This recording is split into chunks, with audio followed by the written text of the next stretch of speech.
I knew something was wrong the moment my mother stood up during my awards speech. She didn't whisper, didn't pretend to drop something, didn't even fake a phone call.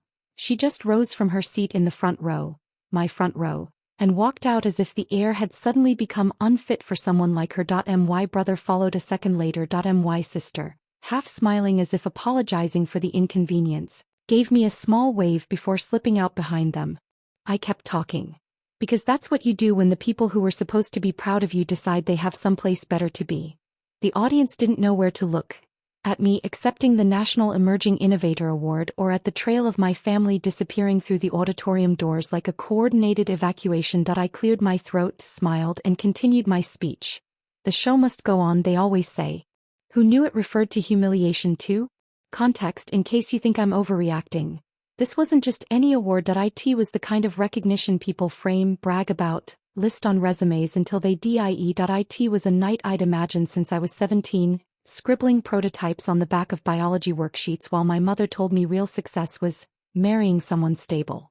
And yes, I invited them. I sent the email, the reminder, the group chat message, the other reminder, the dress code is semi-formal, note, because trauma makes you thorough. They came, and then they left. No explanation. No emergency. Just absence wearing the shape of people I used to love. I finished the speech with a smile sharp enough to cut glass. After the applause, after the photos, after the endless congratulations from people who didn't know I felt hollow inside, I finally walked backstage and sat in the darkest corner I could find. It was the only place where I could breathe without performing. That's when someone quietly sat beside me, not touching, not staring, just present. Rough night? She asked softly. Her name was Evelyn Hart. 40-something, elegant in a simple blazer, the kind of presence that makes a room calmer just by existing. She wasn't a professor, not a colleague, not even a donor. Just an attendee whose job I never quite understood because she never flaunted it. She handed me a bottle of water. I took it. Not because I needed water but because it was the first thing that night offered me without judgment. They left, I said. In the middle of my speech. Evelyn didn't wince, didn't gasp, didn't fill the silence with clichés. She just nodded, as if she'd seen this kind of quiet cruelty before, and maybe she had. My family left during my doctorate defense, she said. Said they felt embarrassed, pretending I was their daughter, after I switched careers. So, I get it. I looked at her, surprised. She shrugged lightly. People love success, she said, as long as it mirrors the version of you they approve of. Her voice didn't tremble. Mine almost did. We sat there, two strangers in a backstage corridor with peeling paint and flickering lights. An oddly poetic place to discover the first person that night who didn't make me feel like a problem. Later, after everyone left, she walked me outside. No drama. No pep talk. Only a simple, want company on the way to your car? I said yes. Not because I needed company, because I needed witnessing. There's a difference. As we reached the parking lot, Evelyn stopped under a street lamp, looked at the award in my hands and said something so quietly I almost missed it. Don't spend the rest of your life trying to convince the wrong people that you're worth celebrating. I didn't know it then, but that line would become the backbone of everything that followed. 2 weeks later, my family finally texted. Not to apologize. Not to explain. Just, we need to talk about the inheritance situation. Dinner Sunday. Of course, the silence was only temporary. An intermission between acts of entitlement. I should give you context before you think this is about money. It is, but not in the way you expect. My father died 9 months ago. Left behind a modest house, a savings account, and a will poorly drafted by someone who believed his children were more morally stable than they actually were. My siblings interpreted the phrase, to be divided fairly, as, take what you can before the others wake up. My mother appointed herself manager of the process, which was code for my sons come first, and my daughter gets whatever scraps they don't want. Elegance runs in the family. So yes, they wanted dinner. Not me. I went anyway. Because I enjoy knowing what people will try before they try it. Call it preparation. Call it morbid curiosity. Either works. The restaurant was one of those dimly lit places that tries too hard to look expensive. Fake candles, velvet chairs, staff who pronounce water like it's a rare gemstone. My brother Daniel was already there, wearing the kind of cologne you can taste from 8 feet away. My sister Lily sat next to him, pretending to be busy on her phone. My mother arrived last, sunglasses on indoors, as if she were hiding from paparazzi instead of accountability. We didn't bother with small talk. Hypocrisy takes time and they were clearly on a schedule. My mother finally leaned forward, clasping her hands like a politician about to lie. "We think your father would want the house to go to Daniel," she said. "Of course he would. Posthumous nepotism. How creative. And the savings?" I asked calmly. My sister smiled, thin, satisfied.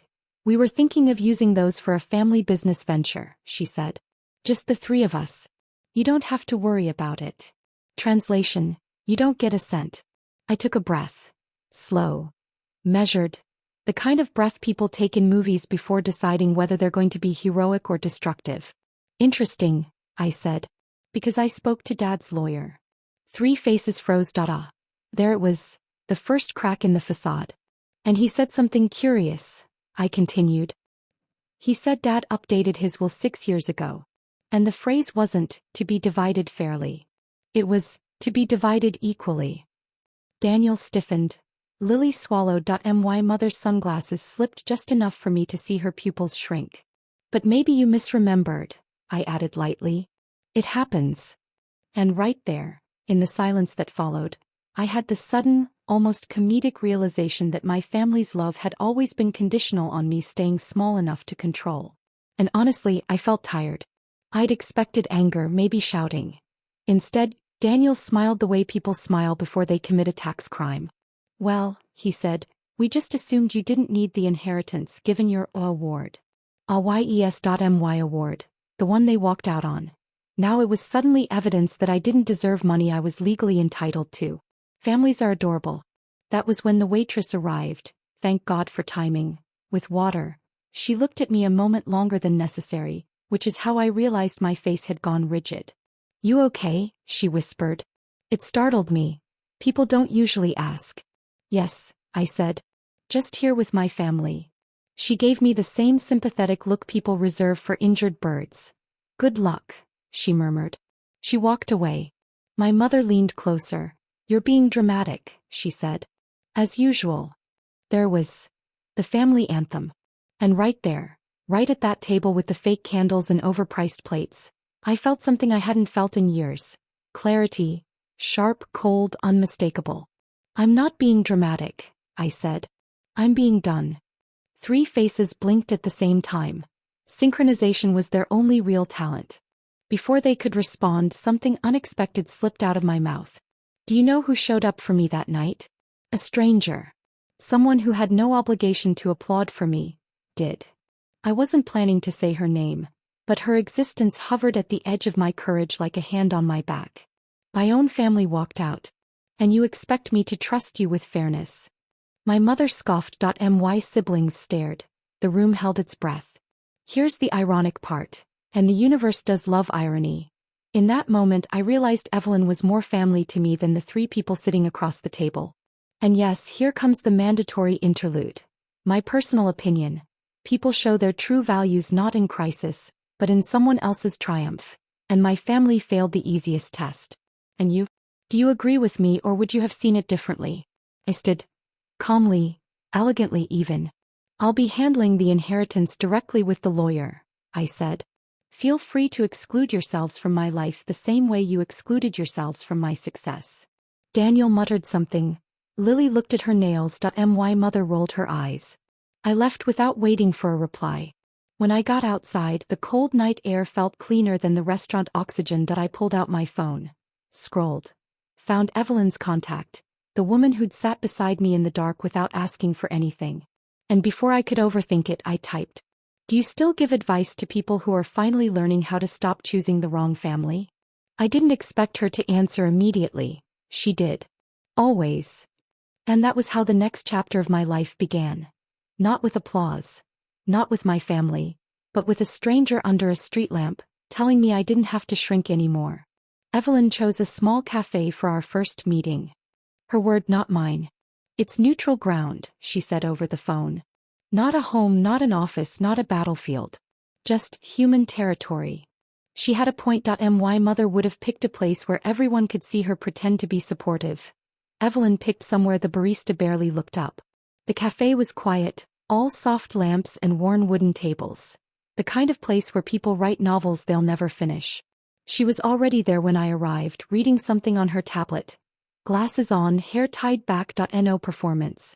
I stood in front of her for a second. Hey, I said. She looked up and smiled. Not the wide, fake social smile. The kind that says, I'm actually glad you exist.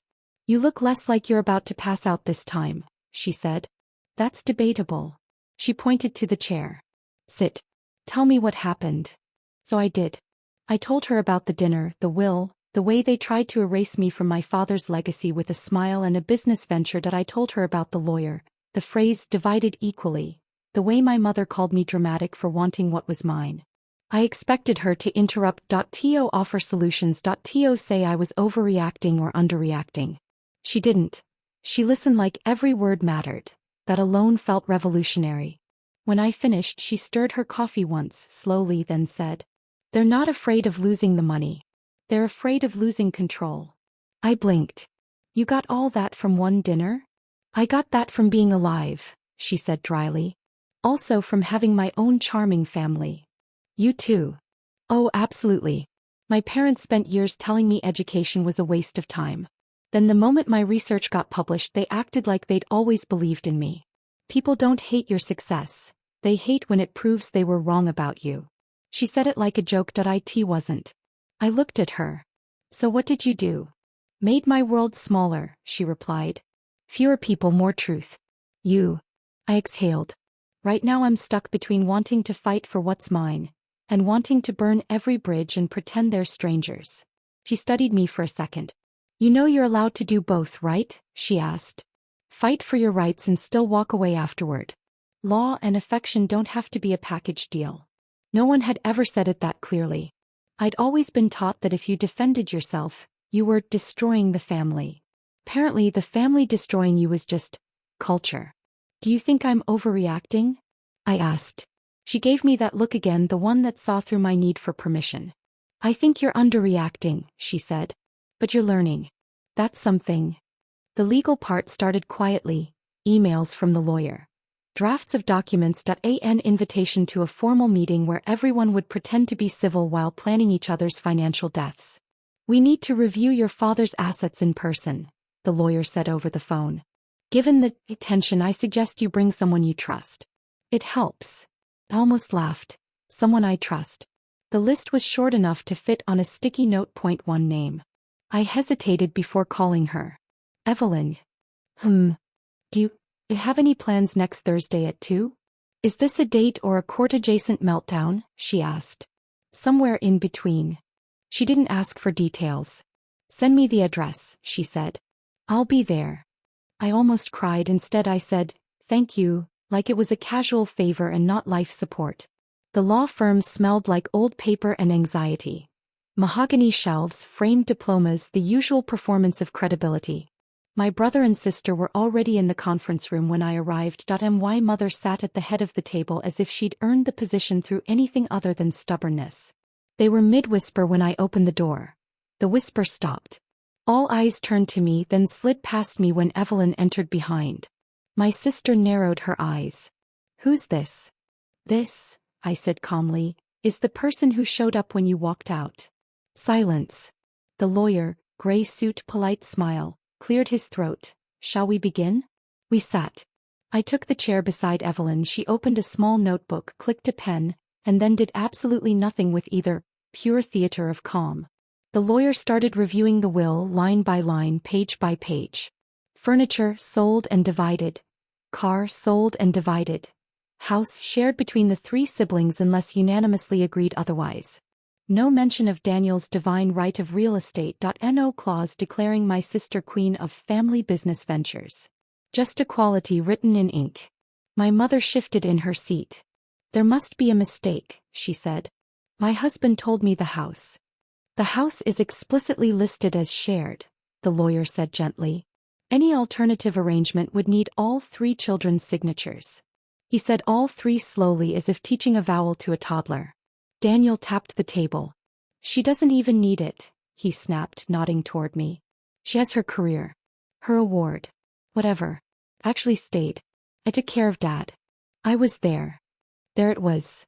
The accusation. I wasn't there enough. Never mind the months I spent commuting on weekends, the nights I slept on hospital chairs, the calls I took from doctors while in lab coat and goggles. I worked. Therefore, in their narrative, I abandoned. I was there too, I said. Just not in the version of reality where everything I do disappears. He scoffed. You always make everything about you. Actually, I said, you're the one trying to rewrite a legal document so you get more than everyone else. That seems pretty about you to me. My mother slammed her palm lightly on the table. That's enough, she said. Your brother is right. He sacrificed more. You chose your career over your family. I turned my head very slowly and looked at her. You mean the career you walked out on? During the one moment it was publicly recognized. Her jaw clenched. We had our reasons.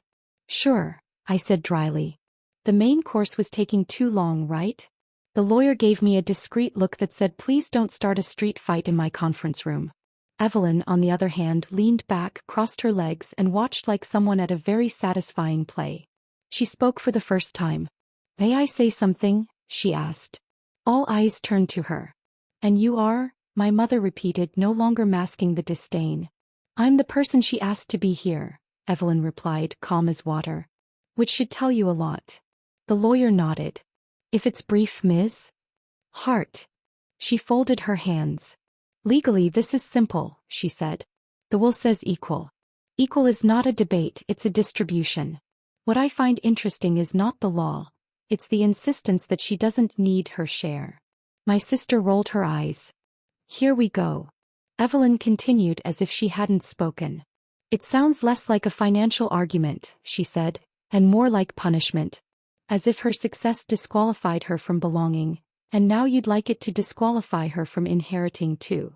There was a long, beautiful silence. For a second I almost felt guilty for enjoying it. My mother's voice came out cold. This is a family matter. Outsiders don't understand. Evelyn's smile was almost kind. You're right, she said softly. I'm an outsider. That's why I can see how cruel this is without nostalgia getting in the way. I watched my family's faces. Offended, defensive, exposed. And for the first time I wasn't the only one pointing at the elephant in the room. Someone else said, no, you're not crazy. This is actually happening. The lawyer cleared his throat again. Given the terms of the will, he said, we will proceed with equal distribution unless there is a written and signed agreement saying otherwise. Does anyone wish to discuss a mutually beneficial arrangement? Daniel opened his mouth. I beat him to it. No, I said. We proceed as written. No side deals. No emotional blackmail. Equal as Dad intended. I felt Evelyn's gaze on me. She didn't smile, but there was warmth in it. My sister muttered, unbelievable. My mother tried one last time. You'll regret this, she said. Money doesn't replace family. I met her eyes. Funny, I replied. I was about to say the same thing. You chose money. You chose control. You walked out on me so your ego wouldn't suffocate. That was the replacement. Her nostrils flared. You're twisting things. I shook my head. No, I said quietly. I'm just finally saying them out loud. The meeting dissolved after that. My brother stormed out first. My sister followed, texting furiously. My mother lingered a few seconds, as if waiting for me to chase after her like I always had. I didn't move. She left. The door closed with a soft click that sounded to me like the end of a very long chapter. I didn't cry afterward. I waited for the breakdown, for the shaking hands, the familiar guilt that usually choked me whenever I dared to stand up to them. It never came. What came instead was space. A strange, quiet, almost frightening sense of internal space. As if someone had opened a window inside me and the air finally moved. Evelyn and I walked out of the building together. You were good in there, she said. I almost threw a pen, I admitted. I know, she said. You didn't. That's growth. We stopped outside under another street lamp. Apparently, all my major realizations happen under public lighting. You didn't have to defend me like that, I said. He shrugged. I didn't do it for you. That stung for half a second until she added. I did it for the version of me who never had anyone in the room. We stood in silence. Then she said, you know they'll rewrite the story, right? Tell everyone you're greedy, ungrateful, cold. I know, I said. They've been rewriting me my entire life. And I looked at her. And I'm done acting in a script I didn't write. She nodded, satisfied. Good answer. She started to turn away, then paused. One more thing, she said. You're allowed to grieve the family you wish you had without going back to the one that keeps hurting you. I swallowed. Is that what you did? She hesitated, then smiled sadly. Eventually, she said. It took me longer than it should have. Don't be me. There was so much history in those 3 words that I didn't push. Months passed. The inheritance process moved slowly, like all bureaucratic punishments. Some items were sold. Accounts were opened. Numbers shifted from one line to another on spreadsheets. My share arrived in a wire transfer on a rainy Thursday while I was eating leftover pasta over the sink. I stared at the numbers for a long time. It wasn't an obscene amount, not the kind of inheritance people kill for in movies. But it was enough to breathe. Enough to pay off my student loans. Enough to fund the next phase of my research without begging for every grant like oxygen. I transferred a portion into a small, separate account. Not for them. For me. A private symbol that I was done apologizing for taking up space in my own life. My phone buzzed. A message from my mother for the first time in weeks. Hope you're happy. Your father would be disappointed. I stared at the screen. For once, I didn't feel the urge to justify myself. I didn't craft a carefully worded essay explaining my perspective. I didn't send a paragraph apologizing for existing. I just typed.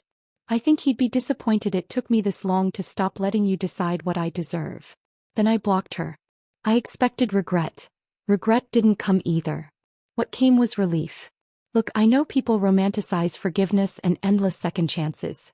But there's a very specific kind of peace that comes when you realize you'd rather be alone than constantly explaining to your own family why cruelty hurts. And in my very unprofessional opinion, sometimes cutting contact is the most honest form of self-respect there is. And you? Do you agree with me, or would you have seen it another way? The second award came almost a year later. Not as glamorous as the first, technically. More niche. Targeted at people in my field. Less red carpet, more uncomfortable blazers and name tags. But emotionally, it meant more. Because this time I understood something the younger me hadn't. Who you invite matters less than who shows up. And who showed up this time? Not my mother. Not my siblings. Not the extended family currently telling anyone who would listen that I'd been corrupted by success. Evelyn. She sat in the middle of the audience, not the front row. Not to be seen, not to be photographed. Just there. We caught each other's eye before the ceremony. She raised an eyebrow as if to say, try not to traumatize the organizer this time. I almost laughed. When my name was called, I walked to the stage with steady steps. No trembling. No scanning the room for faces that had never really been mine. I accepted the award, shook hands, and turned to the microphone.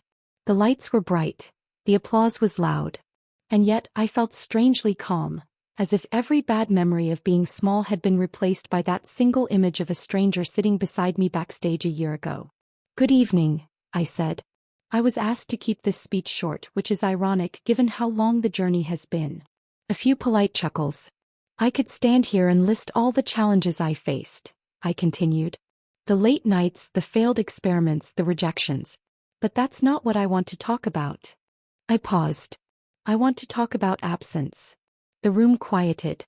There was a time, I said slowly, when I believed that success only counted if certain people were there to see it. When I accepted my first major award, some of the people closest to me stood up in the middle of my speech and walked out. I thought it was my fault. I thought I was too much or not enough or somehow fundamentally wrong. It felt strange to say it out loud to a room full of peers instead of therapists. I took a breath. And then, when I was sitting backstage afterward trying to remember how to breathe, someone I didn't know sat down next to me. She didn't give me a lecture. She didn't give me a quote from a self-help book. She just said, don't spend the rest of your life trying to convince the wrong people that you're worth celebrating. A few heads turned, trying to guess who it was. Evelyn stayed still. That sentence, I said, changed everything. So tonight I want to dedicate this award not to the people who left, but to the person who stayed. To the stranger who believed in me when my own family couldn't be bothered to clap. My throat tightened, but for once my voice didn't crack. Her name is Evelyn, I said. And she taught me that family is not defined by DNA or by who shares your last name on legal documents. It's defined by who sits beside you in the dark and doesn't flinch when the lights come back on.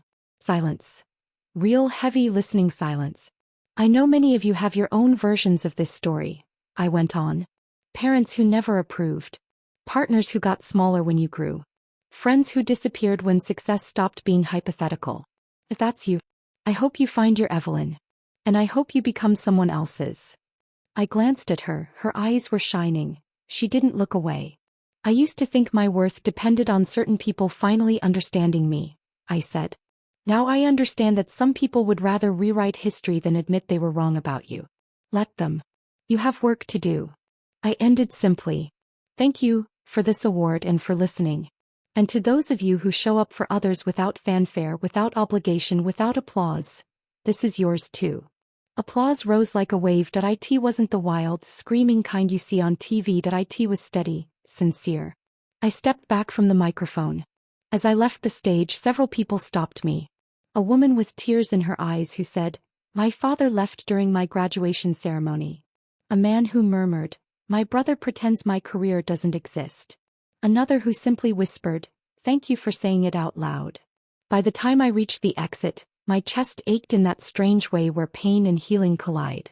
Evelyn was waiting in the hallway. She didn't clap excessively or shower me with praise. She just pressed a small envelope into my hand. "Open it later," she said. "I have a reputation to maintain. If anyone sees me being sentimental, I'm finished." I laughed. We walked out together through the same kind of side door she'd led me through a year ago. Some things apparently become rituals. Outside, the night was cool. City lights flickered. Cars hummed past like background static. I opened the envelope. Inside was a single handwritten note. "You did it. Not the award, you did the hardest thing. You chose yourself. Proud of you." There was also a small keychain. A tiny metal street lamp. I stared at it, then at her. "Really?" I asked. He shrugged. "Thought you needed a reminder that some of your best moments didn't happen in ballrooms. They happened under cheap city lighting." I laughed again, softer this time. "You know," I said, "if I believed in symbolic narratives, I'd say this was the universe giving me the family I actually deserved." Evelyn gave me a sideways look. "Careful," she said. "Next you'll start calling me Aunt Evelyn, and I'll have to fake my own death." I rolled my eyes. "Relax. You, my friend. That's more than enough." We walked in silence for a bit. Then she said, "Do you regret dedicating this speech to me instead of trying to fix things with them?" I thought about it. About my mother's last message. About my siblings' absence. About every time I handed them a front row seat to my life and they sold the tickets for someone else's approval. "No," I said. "I don't." She nodded as if she'd known the answer. "Good," she said. "Because whether they watch or not, you're still on stage. Just make sure you like the story you're telling." We stopped at the corner where our paths split. "Good night," she said. "Good night." I watched her walk away for a moment, then looked down at the small metal street lamp in my hand. For the first time in a very long time, I felt something I never thought I'd feel in connection to my own story. Peace. Not the fake kind people post online with filtered sunsets. The real kind, the quiet certainty that I had finally stepped out of the role my family wrote for me and into the one I'd been slowly drafting with every choice they called selfish. They left during my awards speech. So I dedicated my life. And this one, to the stranger who believed in me. No confetti. No miracle. Just a woman who sat down when everyone else walked out. And between you and me, if one day you find yourself on a stage with empty seats where your family should be, ask yourself, you'd rather keep performing for people who leave, or turn the spotlight toward those who stayed in the dark with you? And you? In my place, what would you have done?